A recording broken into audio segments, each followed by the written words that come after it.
I'm Genevieve Slide-Cream. I'm the director of the undergraduate creative writing BFA program here at Stony Brook/Lichtenstein Center. And just a couple of announcements, and I'm going to introduce our wonderful panelists and our moderator. So the CWL minor declaration date is 3/27. If you were applying for the creative writing BFA, that application period has closed for this semester, but it will be reopened in the fall, and you can just go to stonybrook.edu/BFA and get all the info you want. Let's see. Mike, I can read your handwriting. I know, Hey. it's so bad. No, I got it. Our final Imagine event will be our student showcase, and it will be held on April 26th. Did you all ever have to do the student showcase? Bunch of times. Yeah, hey, you're veterans. And make sure that you sign in if you didn't, okay? So those are our general announcements, and now I'm going to introduce our humans for the panel today. We have Mike DeNicola. Dean.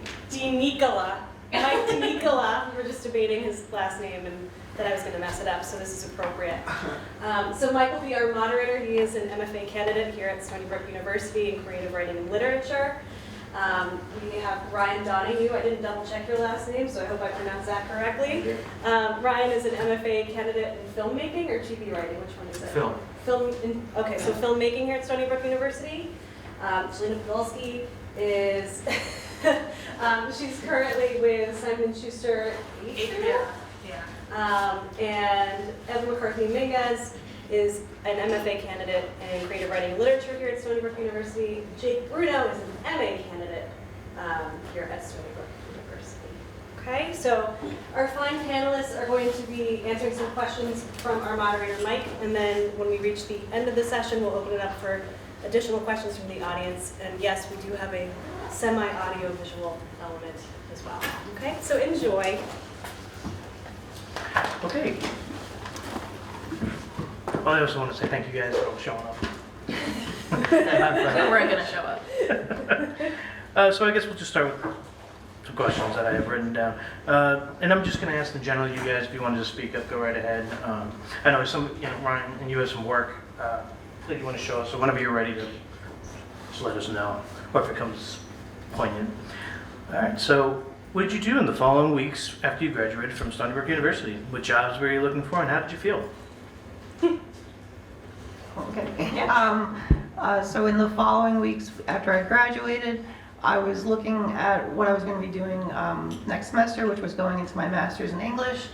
And I wanted to start working and have something that I was doing part-time along with that. So I decided to look into different tutoring positions on the island.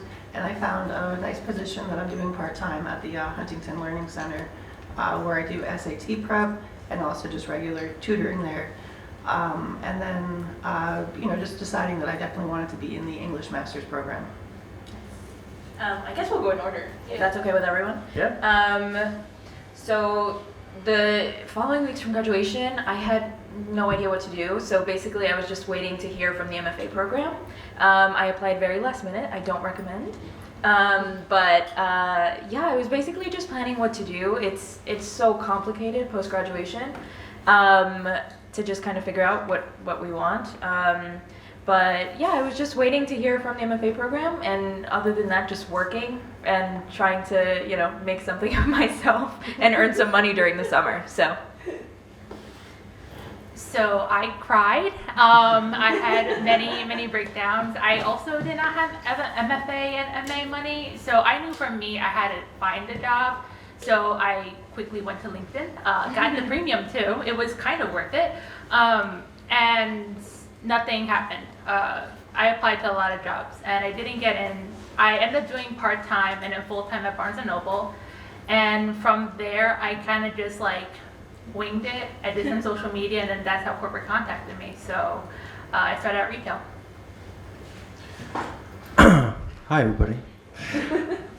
So what I did post-graduation was I slept a lot, probably a whole summer's worth. So I went apartment hunting with my girlfriend, and we got a new place, and also was preparing for the application process for the MFA in film for Stony Brook, which was pretty in-depth. writing sample and video, and so that took a lot, and also worked. Yeah. For me, I knew that I was going into the MFA. I knew before I even came here that I was going towards. I've been tracked for trying to become a professor, so I jumped on it pretty early. I think as soon as like it was available for me to sign up for the MFA, I jumped at that because I know there's when you're going towards the MFA, there's a really important matter where it comes to funding and stipends, and it's like first come first serve. The earlier you get, the better. So like for me, it allows me to have like a position working with this program right now that I'm able to have some cash in my pocket while I'm going to school, and then.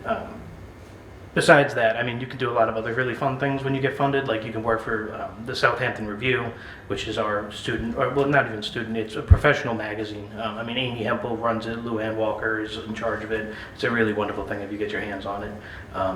But yeah, I mean, there's plenty of options. You can also work with the Bookends? Bookends. There's also the Southampton Writers Conference. You could be part with that. You could also talk, if you're interested with that, you could also reach out to Christian McLean. He's always looking for people to help out. Explain bookends.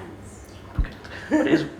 I actually don't know. Do you want me to? So, Bookends is a program that is offered sort of aside the MFA program, but it's for somebody who has completed a novel or is extraordinarily close to completing a novel and they really want some mentorship and guidance. It's not a program where you receive college credit. You have to apply to get in, and it lasts, I think, a year. Mm-hmm. And you and your cohort and your mentors are just working intensely to see if you can get the novel to a publishable place and then send it out for publication. And they've had a lot of success. They've had quite a few novels that have been published out of Bookends. So sorry, and end of interruption. Thank you. Yeah, so that's kind of where I'm aiming with going towards the professorial thing. Yep. So what? Let's see. So after you guys graduated, you were saying that you cried. Jade, Ava, how did you feel after you were? After graduating? Yeah. Oh, Yeah, go yeah. ahead, Oh, please. I mean, like, yeah. I definitely had a lot of anxiety about it, and I felt really bad about graduating. I think particularly I really enjoyed the undergraduate program here, and I wasn't in it for like a full, 4 years or anything because I transferred from the School of Visual Arts. So I guess I kind of wished I would have been able to spend more time in the undergraduate program. But I was just trying to look towards the future and be optimistic. But yeah, I definitely had a lot of, probably anxiety attacks and stuff like that post, you got graduating. Yeah, I think for me it was more like during like the last few months that are just really kind of nerve-wracking, and then you kind of graduate and then that's it. You just kind of have to go into the world, and I think kind of the good thing is that it's summer, so you kind of get distracted with like seeing friends, family, traveling, or if you're able to. But it's, I mean, yeah, if you're feeling anxiety, you're not alone. We've all been there. It's tough, but there's another side, and you just have to go through it. Brian, what do you think? Yeah, I was kind of in disbelief. I didn't really start college until my late 20s. So by the time I graduated, I never really thought of myself as a college person. I kind of just took it semester by semester, and beginning of semester I kind of looked around and was like, yeah, okay, I'll stay. Well, this is cool. I'll stay for another semester. So by the time it was over, I was kind of maybe when I went to Genevieve, and I was like, you guys must have a real low standard here for who's, because I don't belong up here. But yeah, so it was kind of surreal for me. And then going into the MFA was another. It's kind of what Mike said. I kind of knew from the first time I heard about it. I was like, yeah, that sounds like a good idea. Like, and I had a really great thesis advisor. His name's Will Chandler. If anybody has taken him, he's been a mentor to me, and yeah, so he's great. So take him if you guys haven't taken him. Yeah, I don't know. I wasn't really concerned at all because I knew where I was going, and then I think the problem is going to be when I graduate from the MFA. It's going to be a huge what now kind of thing. You'll cry then. Yeah. Yeah. I think it's also that like you keeps yourself so busy with school that you can't really look at the other things in your life. So when you finally get that pause, you're like, wow, I have to like reflect on that. So I'm waiting for that moment. Let's see. So talking of graduation, did anyone actually have plans? Did you think, like, what did you think was going to happen? Did you think like you would just fall into a good job, or what would, like, you really got a good spot? So what I thought would happen would be like a month after graduation, I would get set position, an assistant role, an internship. Now, mind you, I was also applying to internships while I was finishing up my last year. Also, this is like 2021, right? So like a little bit after COVID kind of. It was a very weird time to also enter the job workforce. So I will take that into consideration with my answers. But yeah, I thought I would find at least an assistant role, and I didn't. And I think due to that is that the workforce now deals with a lot of networking, and that's how I ultimately got the position I have today. But yeah, I was totally wrong with how I thought one gets a job in the real world. And while you're going, can you tell us a little bit, like, you sent us some stuff. Can you give us a little bit about what you've been doing? Yeah, sure. If you want to hop on to my We got a pre-send. Oh, sorry, Oh, that's Ryan, we'll come back. There we go. Oh, so yeah, I work at Atria Books. This is one of the team. This is a marketing team with some editors and publicists. So one of our biggest household names is Colleen Hoover, and this was when she had her latest book come out. It starts with us. And I work as a marketing assistant, but my specialty being in social media because I did work at Barnes & Noble's and I did their corporate social media. So I don't know if I sent anything else. But I basically right now work alongside different authors and different campaigns. I personally like nonfiction. I like social justice books. And I like literary fiction, but in publishing, it's kind of like you have to expand and take everything in. So we have fun with romance, we have fun with historical fiction. I have pictures if you want. Oh, perfect, yeah. So Alina Armis, I'm sorry, I wasn't paying attention. This is another author event that I had. This is also very early on. But yeah, we do a lot of online marketing as well as in-person marketing. This was with an influencer event. So Great boots, by the way. Thank you, thank you. They're great. Thank you, thank you. Pink is my favorite color, which you'll see in my desk. Yeah, so not all of the offices look like this at Atria, which we're located in Rockefeller in the city. But yeah, I like to have fun, and my coworkers, I gotta say, I have a really good team. I'm very lucky. The marketing team is very colorful and fun, and this is my space.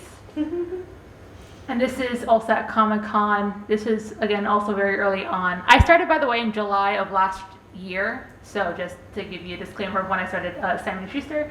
But yeah, this was with Maya Phillips, and she did a social science book on the fandom world. So yeah, and that's me, again, at my desk. So Do you want to talk about your website later? yeah, we can talk about it. Okay. And then Jake, you decided to go into the English side of things and jump out of the creative writing. So we'll Yes. talk about that a little bit. I regret that. Not like, you know, it wasn't a decision that's tearing apart my life or anything. But so the MFA was definitely what I would rather have gone into. But just considering that it's all in Southampton, right? It was just a little bit too much of commuting for me. And then I just have I have Crohn's disease, which is a chronic illness. So dorming and stuff like that's pretty complicated for me. So dorming was going to be complicated, and it just seemed like it would be too much of a commute. So I decided to go into the English MA. Can you talk about the difference between the MFA and the MA? I don't really know what the difference is. So tell us what the English is. So Well, maybe we should clear that up, right? The English MA, what I thought it was going to be more about just like learning the semantics of the English language, learning proper comma usage, all these different grammatical things. What it turned out being was very sociology based, which is really interesting if you want to study these specific issues, and there are a lot of really interesting issues that we study. But what it came down to is there's a lot of redundancy in the classes. I've taken 4 classes that are topics in ethnic studies, which is not necessarily what I came to study. So, you know, it's not like, I feel like I learn more about the English language through the work I do at the Huntington Learning Center, being a SAT verbal prep teacher, actually teaching people how to correct things grammatically. The English program, I don't even really know what it's focused towards. It's like, you'll have people talk about what they're studying and stuff, but it doesn't really seem like they're doing anything. And then, I don't know, it's just also specialized. It's very confusing. Interesting. And Ryan, you're doing film. Correct. Tell us a little bit about that with the MFA, and especially what you're finding different from doing with the undergrad to the master's now. Yeah, so I was not a film minor here, so I had not, when I signed up for the film, I really had no idea what I was getting myself into. But I decided to go that route because I wanted to be a screenwriter. I had taken several screenwriting classes here at Stony Brook and I had a really good experience. And I love film and I just wanted to try and make films. What I quickly realized is how in-depth the process is. There's so many moving parts, you know, and they really want you to leave as an accomplished independent filmmaker.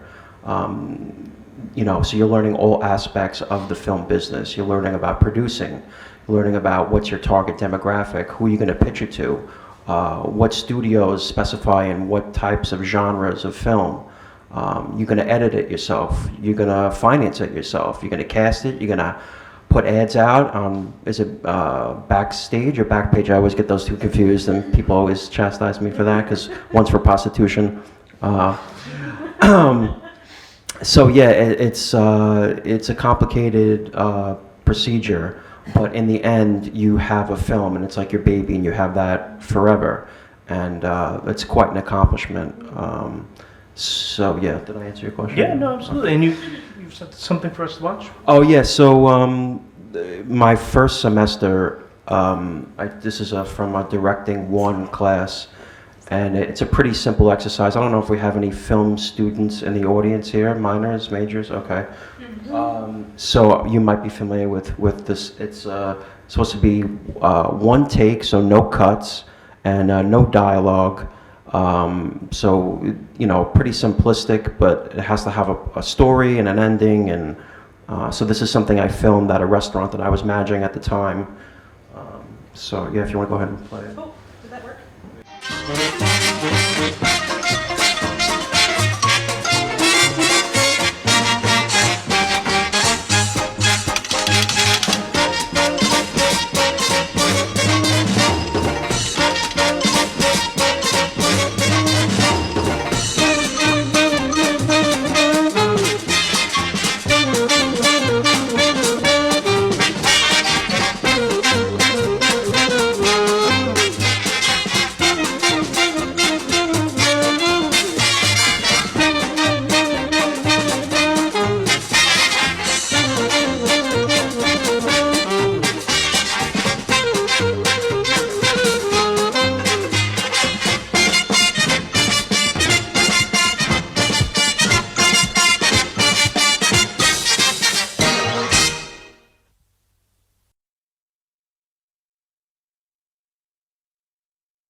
Hello, that was good. That was one take. How's your handle? Wow. How long did it take to film?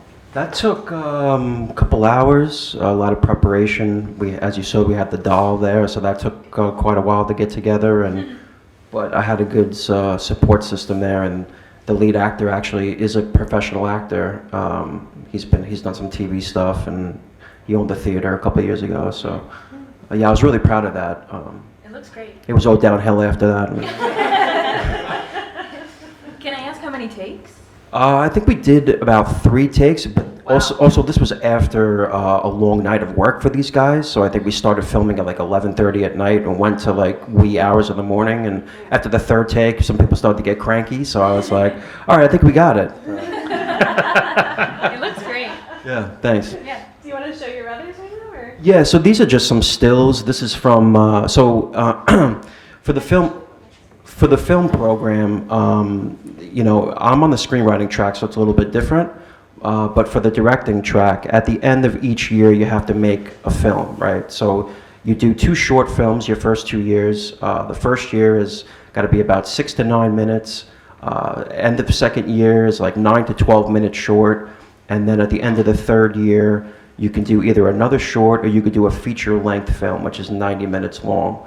And again, like I discussed earlier, I mean, you're financing this yourself. You're casting. You got to pay for lodging if you're gonna shoot somewhere out of state or anywhere that's not near where people live.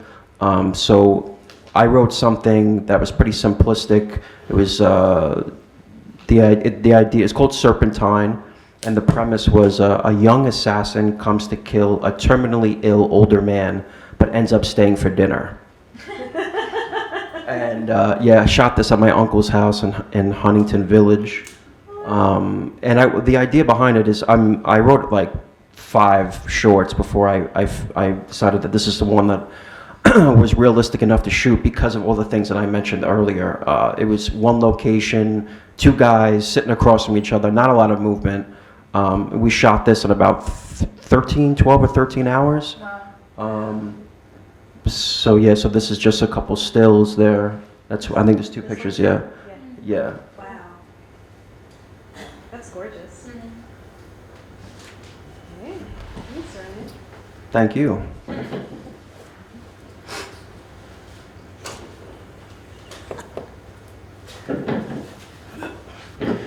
Okay. And now, Ava, you want to tell us a little about the MFA program? Sure. I mean, basically, the MFA is just a continuation of the BFA. I feel like my opinion is a little odd because I did the BFA here also. So a lot of the professors we kind of already knew. You do get to meet new ones. But essentially, if I'm talking a little more personally, I just wanted to continue my thesis from undergrad. I ended up writing a script for it. And which was completely different than what I planned when I started. But I just loved the story so much, and I just really didn't want to leave it behind. And while I loved learning how to do script writing, it's incredibly complicated and very different to writing narration and prose and a whole novel. So it was interesting for me to kind of it is interesting now to get the support to kind of learn how to transform that script into a longer form piece. So I just knew I wanted to keep going. And I honestly don't feel that much of a difference between the BFA and the MFA. And not in a bad way, in a sense where like I just I get to do what I love and keep doing it.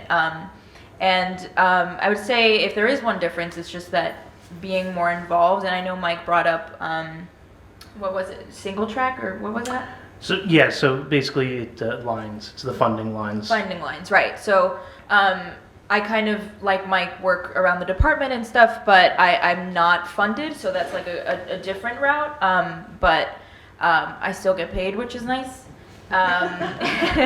Always nice. It is nice.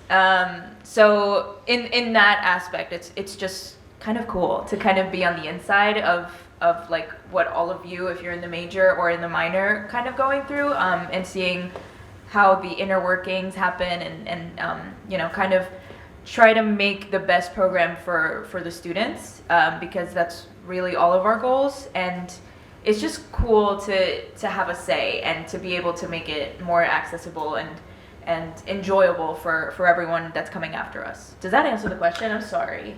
I'll say yes. I feel like, okay, yeah. Absolutely. Yeah, no, I absolutely agree. Working with the undergrad is phenomenal. It's very fun to do. I mean, like you were saying, you're kind of in the gears, and you get to kind of see, especially going from being a student in the undergrad and then working as a GA, you get to kind of see how it operates, and the actual amount of work that goes into this is shocking. I mean, just these events alone. But yeah, let's see. So I wanted to ask, so Jake, now that you're in the English, are you still writing? Yeah, I'm definitely still writing, but not for the English masters as much. I'm working on a screenplay that I've been writing with a professor from the first school I went to, SBA. Yeah, it's really been a lot of fun. We're going on like the second draft of it now. But in terms of writing for the English MA, I tried to make my thesis more creative than academic. They kind of want an academic paper for the thesis. I tried to make it so that I could do a film, but then they didn't want me making a film. And then I wanted to write something that was completely creative, but they didn't want something that was completely creative. So I'm doing something that's a hybrid of academic work and also some creative work. My thesis is on eco horror, so it's about how to write and craft effective eco horror in the 21st century. But I definitely wish that I had more of an opportunity to continue my creative writing. Yeah. And anyway, you're obviously working on the thesis towards your master's. Can you just tell us a little about the thesis process? I mean, you're still early on, but we're starting with the discussions at this point. Yeah. And like picking out and give us a little about like the differences between the undergrad with the master's. Oof, there's a few. In terms of like choosing, right now I'm in the process of like choosing a mentor or like thesis advisor. So that's kind of the same as the BFA, but then it just completely just derails because, and I'm gonna bring Genevieve into this, I'm sorry, but because I think we need to like have we have different readers, correct? Yes. And you can either choose like a professor to read it, your thesis advisor, a professor, and like a family member or friend or a mentor or I don't know. You're talking about the reader system? Yeah. So there's a first reader who is your thesis advisor, Mm-hmm. and they have to read and write an assessment when you graduate, Right. or in order to graduate. Excuse me. Yep. Sorry, bless you. Thanks. I swallowed that sneeze. Yeah, I saw. So yes, your first reader, and this is true for a lot of MFA programs, if not all MFA programs, your first reader is the person who objectively determines whether or not it is work that represents your time in the MFA and shows mastery. Mm-hmm. And then your second reader is a faculty member. So I was a second reader for a lot of graduate students. Cool. And it's the same thing, it's just a little bit less intensive. Right. I still annotate the manuscript, write an assessment, and you need sign off from a second reader. And you can also choose an optional third reader, which is an outside author. So you could contact like your favorite author of all time and ask them if they want to read.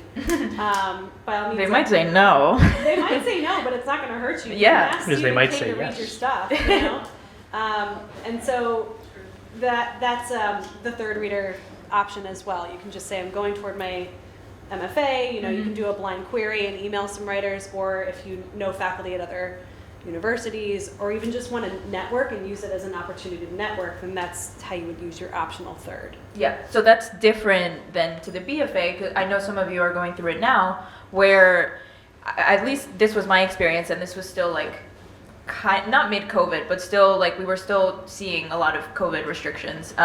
And I just clicked send for my thesis to a few people in the department, and I just had to kind of sit there and be like, okay, I'm done, I think, but it doesn't feel like it.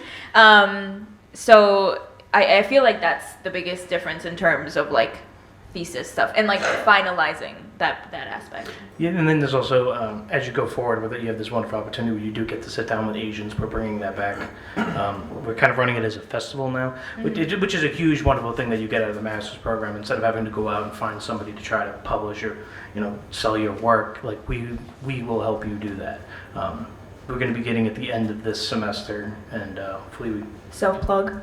Self-plug, yeah, of course, yeah. So, and then Jolene, are you still, as I remember I was lucky enough to take a few classes with you, you're a wonderful poet. Are you still working on anything? Yes, so believe it or not, I do have time outside of my work to do my personal writing.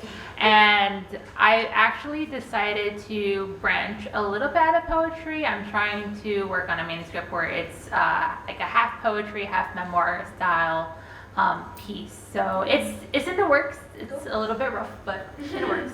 Cool. And Ryan, of course. So can you talk a little bit about your thesis, I'm assuming? Yeah. So first, I feel like I'm talking too loud on this now. It's you know, I want to give props to the undergrad program here. The way that they set it up was really like an MFA program, where you did have a thesis advisor and you had people read your work and you got great feedback and workshops. And I was lucky enough to work alongside Jelena and Jake, two very talented writers. So for the MFA in film, your thesis work, it's pretty similar. You get a thesis advisor.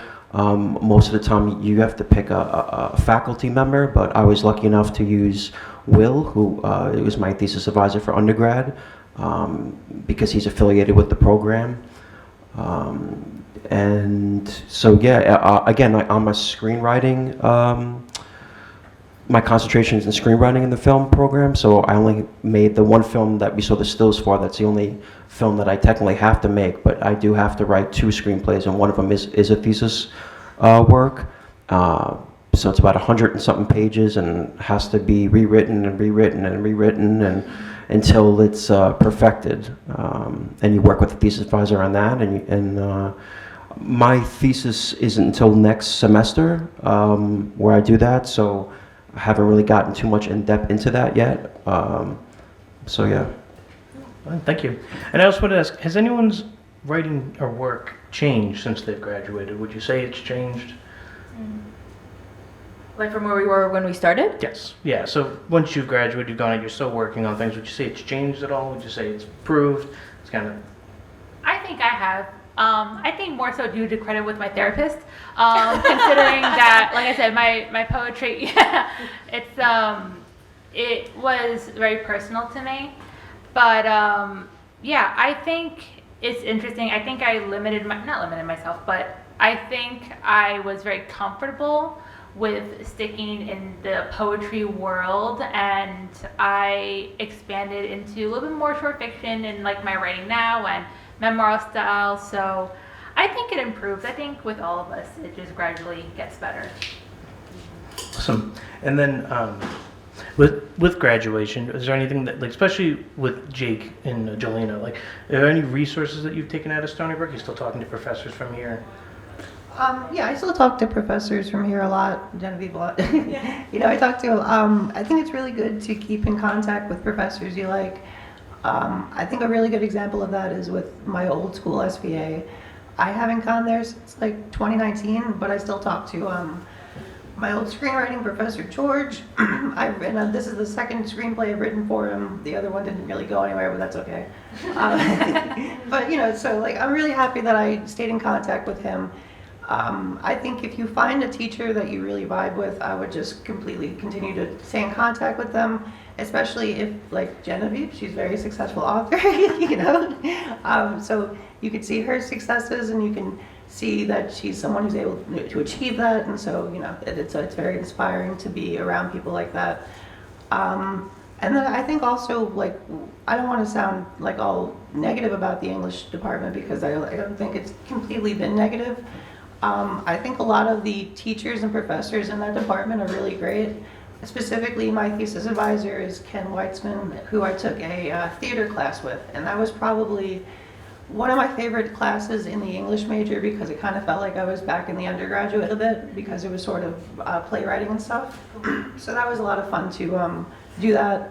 And then even last semester, I had a professor who's Professor Santa Ana, and he's really great. He's going to be my second reader for my thesis.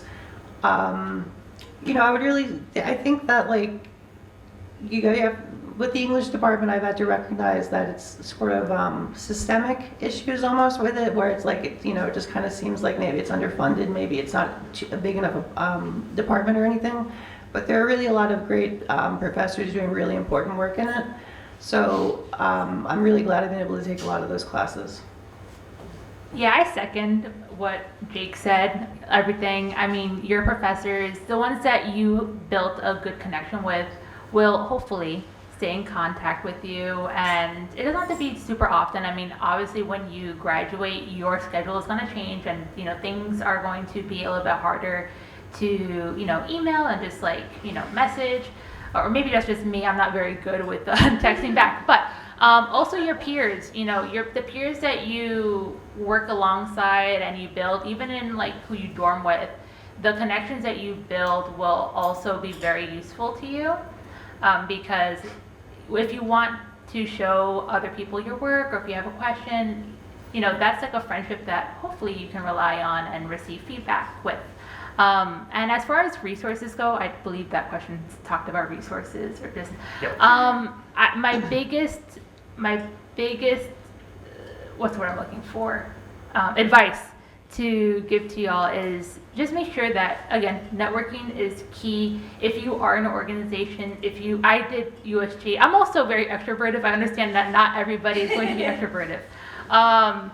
But even if you're introverted, take advantage of internships, take advantage of mentorships, and cold email, doesn't matter. The Career Center, I don't know about it here, but I mean, I'm sure there's at least one tidbit of advice that will further your journey to becoming whatever you want to be in the humanities world. Thank you. Yeah, I definitely agree with that. Harass your professors. I mean,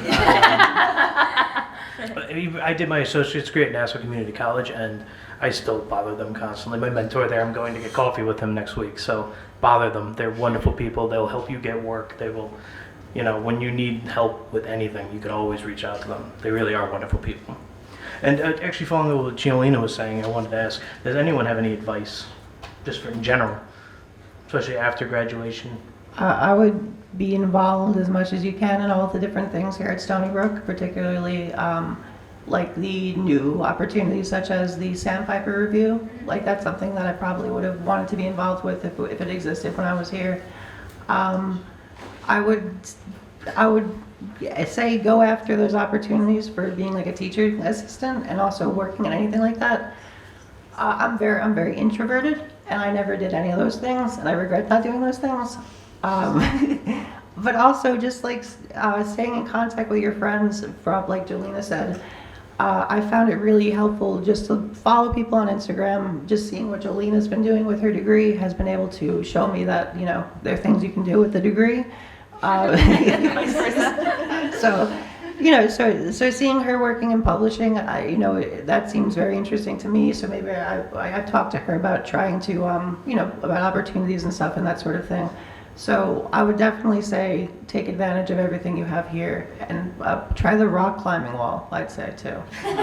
I never tried it, and and then after I graduated, I got really into mountain climbing. I'm not gonna go try it though.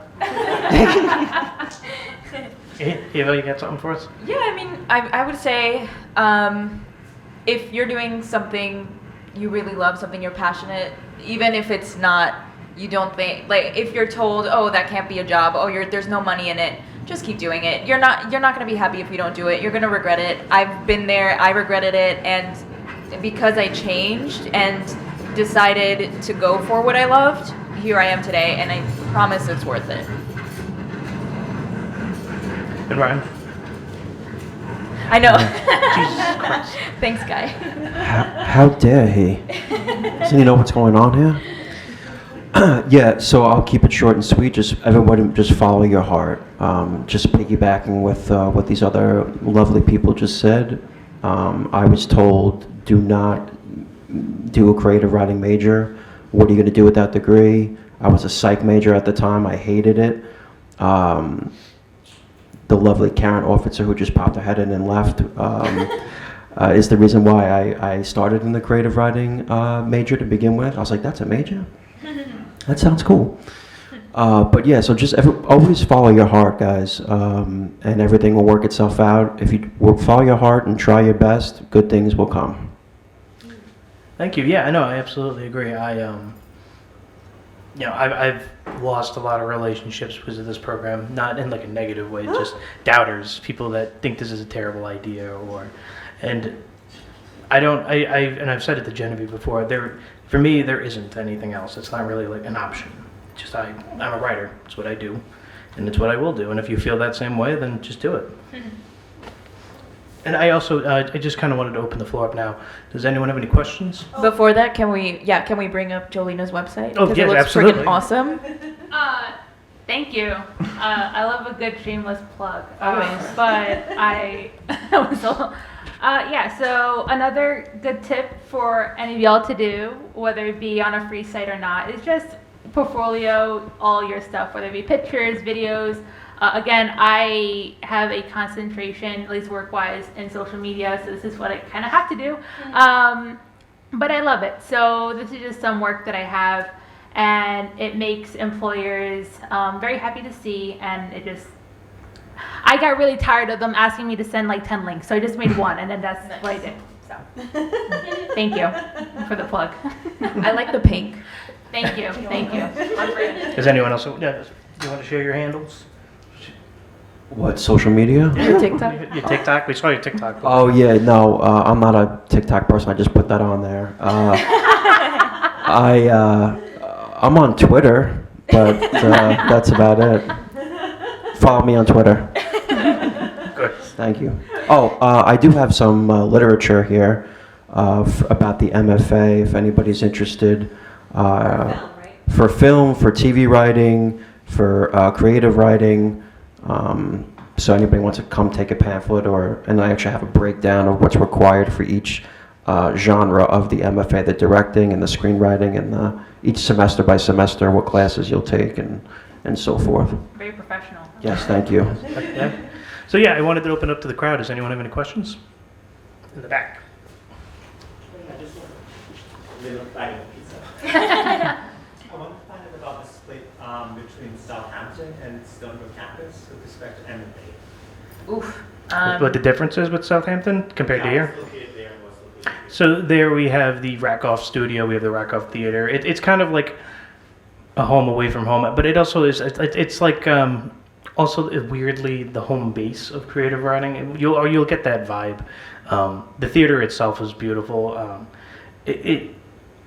The difference, I guess I would say, is it's a little bit more isolated, of course, right? Because you're in Southampton, there's nobody there. You'll feel like a phantom in the wind sometimes, right? But I don't know. I just it's the same community. I really wouldn't say there's much difference. It just is like. Some classes are there. Yeah. Some are also on main campus and in Manhattan.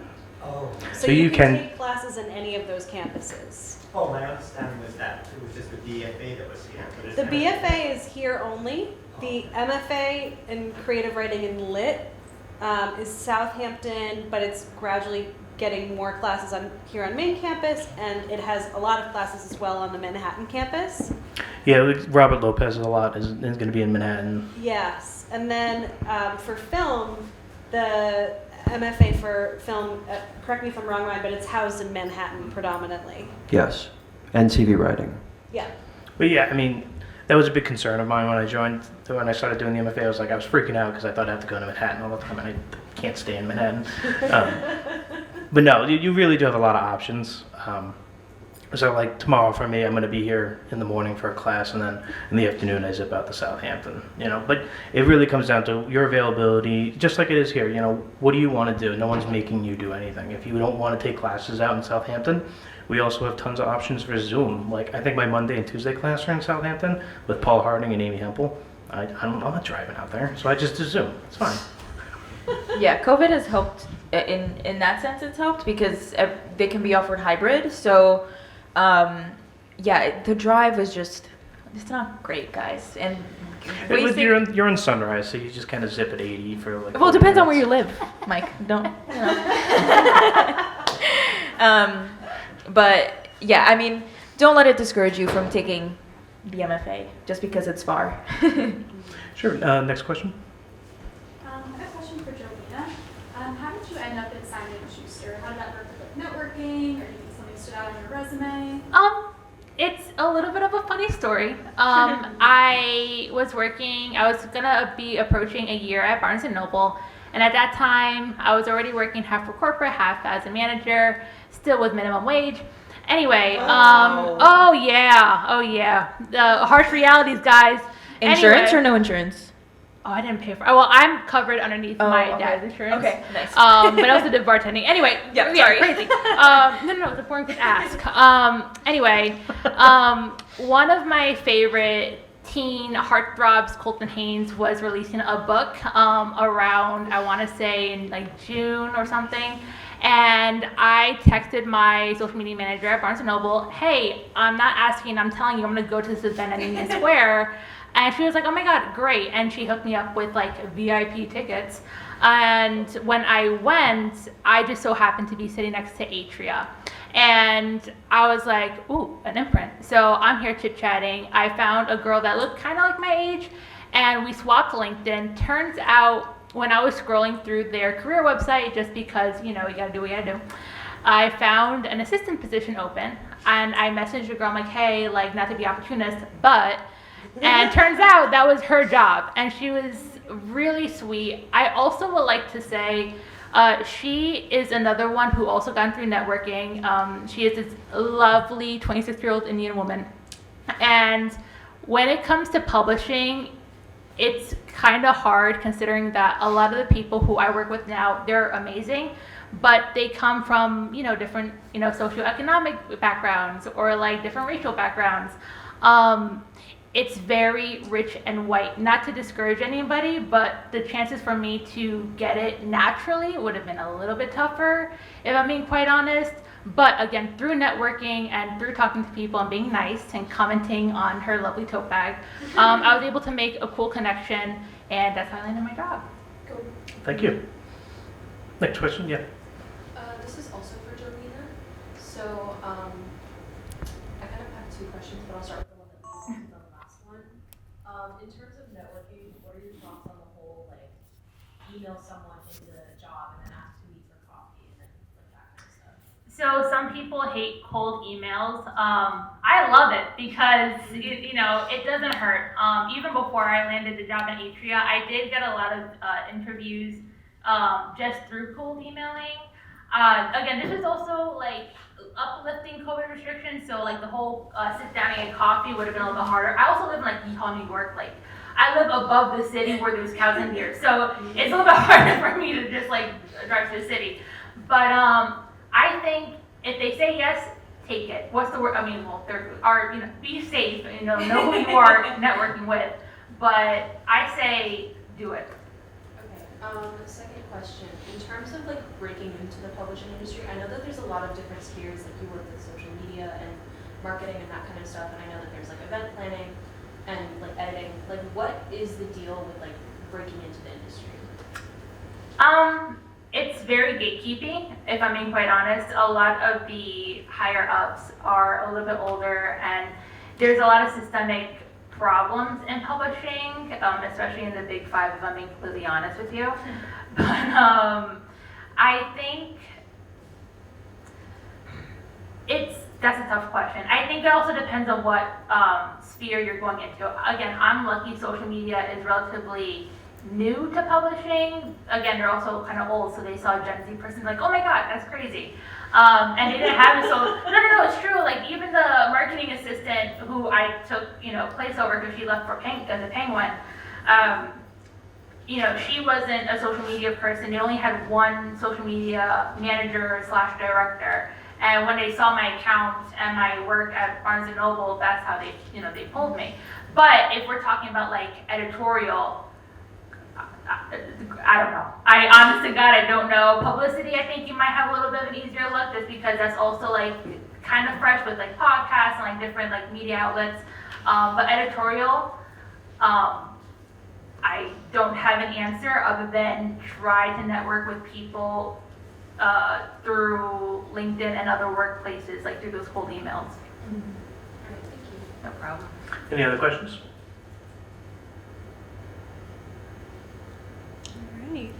Well, thank you so much to all of our wonderful panelists and our moderator. I just so appreciate it.